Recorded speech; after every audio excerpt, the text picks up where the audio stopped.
Hello everybody, it's Jordan Ireland. Well, thank you for coming back to my channel.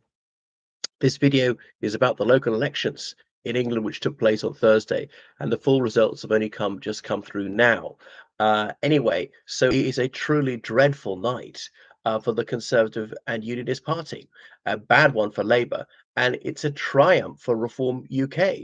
Now, it was forecast that United Kingdom would make massive gains, and they did. But partly because Reform UK had almost no councillors beforehand.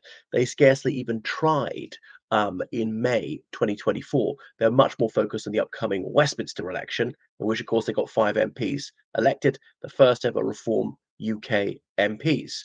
And then the takeaway from this is disillusionment with the two major parties. Moreover, the Conservatives are actually even more unpopular than they were a year ago. So, I was saying the Conservative Party would lose over 500 councillors. They've lost 676, which is in a line with their worst possible expectation. They had a range of how much they knew, so they knew they were going to lose. Since the late 1990s, the Conservative strategy in these situations is always to say, okay, it's going to be very tough for us and forecast some sort of loss, actually worse than they expect. So when they get the real result, it's said, oh, it's not as bad as we thought. But this is probably worse than the Conservatives predicted. Reform UK gained 677 councillors, but note that's almost exactly the same number as the Tories had lost. So Reform UK gained 677, and the Conservatives lost 676. So that's mostly Conservative wards they're gaining. The Liberal Democrats up 370. So an excellent night for sorry, they're up 163. Yeah, so they're up to 370 now. So an excellent night for them. Labour's down 186, so a very bad night for them. Obviously not as bad as the Tories, and the Labour got 99. Bear in mind, these are only held in a few counties of South Britain, so it's not representative. The very overwhelmingly Labour areas like Manchester, London, Birmingham, they didn't have these local elections, which skews it. So it was mostly Conservative held seats that were up for grabs. Independents are on 89, down 20. Why? Is because people who vote for minor parties, independent, have now switched to minor parties like the Greens or Reform United Kingdom.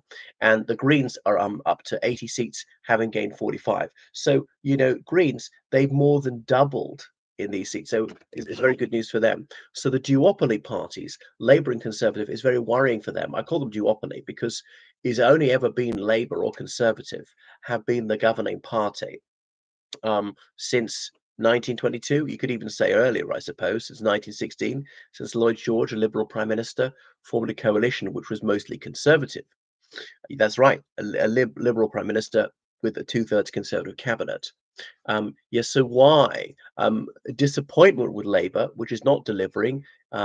Crime is going up, especially shoplifting, massive illegal immigration, huge waste of money, cutting back the fuel allowance to pensioners, and. I mean, really no sign of improvement on the NHS. The doctors, nurses, teachers, they gave Labour a year to up their game, no strikes, and now they're talking about strikes and things like that.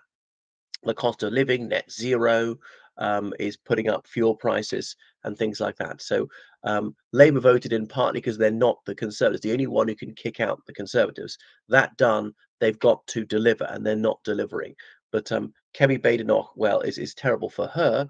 So far, no calls for her to go as leader, but I think they will give her another year at least. But then again, Keir Starmer, Labour leader, he lost the local elections in 2021. He still went on to win the general election 3 years later. But obviously, Labour was not as unpopular then as the Conservatives are now, and so on. Kemi Badenoch, her advantage is she's against a government which is not popular, and Keir Starmer is totally uncharismatic. But her disadvantage is Reform United Kingdom is a very serious force, and more donations going to them. Goodness. So what is to be done? They obviously the Conservatives need to take a long, hard look at themselves. And I know you might say the local elections, but that's about filling in potholes and personal care and alternative provision and education and licensing takeaways and restaurants and developments as in housing schemes. repairing the pavements and street lighting, looking after the parks and the playgrounds, and authorizing fireworks and bonfires and stuff like that. And all that's true. However, that's not the way the public perceive it. The public, they don't compartmentalize Westminster politics, local politics. A lot of them are basing on this on local politics. So Reform UK, they've gained control of a lot of councils. They've got another MP, Sarah Potchin, as I posted, and I don't think anyone saw that one coming. People thought they'd give Labour a run for their money in Runcorn, but that Labour would actually would hold the seat. Okay, so anyway, Reform UK are holding several councils now. They now control County Durham, Lancashire, Lincolnshire, Nottinghamshire, Derbyshire, Staffordshire, North Northamptonshire, and indeed Kent. Nigel Farage's native Kent. Now, the Liberal Democrats have gained some Cambridgeshire, Oxfordshire, and Shropshire. There's several counties with no overall control. As I say, two or more parties have to share office at a local level, like Northumberland, Devon, Cornwall, Wiltshire, Worcestershire, Gloucestershire, Warwickshire, Leicestershire, Buckinghamshire, and Hertfordshire. Okay, so you can see it's the minor parties, Reform UK and the Liberal Democrats. They're the ones who've really gained. So it's a big warning to the big two, to Labour and Conservative, to improve. How are they going to improve? Some Labour MP said we've got to do something about illegal immigration. People are frustrated about that. Unless you're an extreme leftist, you recognise that the country needs borders, and to have any immigration policy at all means no, not everyone gets in, and people do have to be deported. And we're spending so much keeping these people in hotels. That Reform UK MP, Andrew Jenkins, said they should be made to live in tents, not hotels. Now, one of that is a bit harsh. I mean, it might be okay camping in tents in the summer, but people are waiting for their claims to be assessed for years, and they can't live in a tent for years. What about in the winter? And what have they got? Health problems. It's going to exacerbate. It's going to be too damp, too cold. I just don't think that's viable. And I agree we want to bring the cost of doing this down, but she says that we mustn't spend too much money and don't make it too comfortable. If you come in as an asylum seeker, you're telling us we are saving your life. So beggars can't be choosers. Say, oh, it's not good enough for me, this hotel. I want a more expensive one. Did you really have a better life back in Afghanistan or Burkina Faso, wherever it was? So obviously, we should get loads of thanks and praise. They're living off our money.